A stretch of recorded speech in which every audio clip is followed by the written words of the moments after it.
The workout begins with each athlete standing behind their bar and in front of a stack of plates.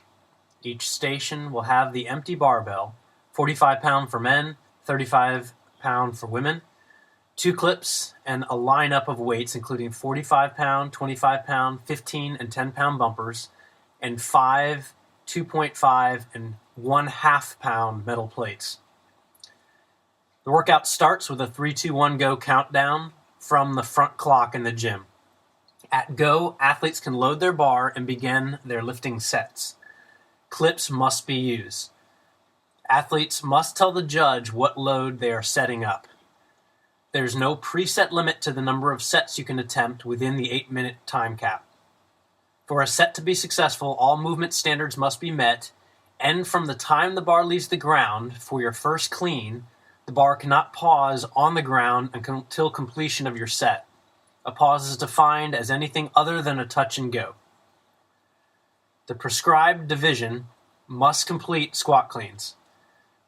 This can be a power clean to a front squat if necessary. For the squat clean, the bar must move from the ground to the shoulders in one movement. The elbows must pass in front of the bar with the bar resting on the shoulders. With the bar on the shoulders and elbows in front of the bar, the crease of the hip must pass below the knee at the bottom of the squat. Judges will optimize their position to view this standard, but this should be unquestionable from nearly every angle. Upon standing, the athlete must fully extend knees and hips with elbows in front of the bar and the bar touching the shoulders before lowering the bar for the next touch and go clean rep. You do not have to pause at the top, but don't pop the bar off the shoulders before fully standing. The feet do not have to move back together in width, but if there is any fore-aft split, the athlete must bring the toes in line with each other with the previous standards met before lowering the bar from the shoulders. Upon standing from the third clean, there must be a pause or change in direction of the bar prior to the shoulder to overhead. In other words, you can't do a thruster from the last clean rep. After the third clean, and pausing or changing direction of the bar with the bar on the shoulders, the athlete executes the shoulder to overhead with any style of lift. Strict press, push jerk, split jerk, etc. At the top of the shoulder to overhead, the athlete must show control with the following points of performance met: full knee extension, full hip extension, elbows locked out, and the barbell in or behind the frontal plane, defined as the line from the middle of the foot, which is just in front of the ankle, to the top of the head, bisecting the body symmetrically. Inform a judge before you start if you have physical limitations preventing full elbow extension. From the overhead position, the bar must be lowered in front of the athlete.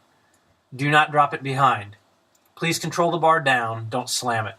The only difference in standards for scaled and masters is that the clean does not have to include a squat, but the squat clean is acceptable. Athletes can do a power, muscle, split, or squat clean. If executing a split clean, ensure the feet return so toes are in line prior to the bar leaving the shoulders.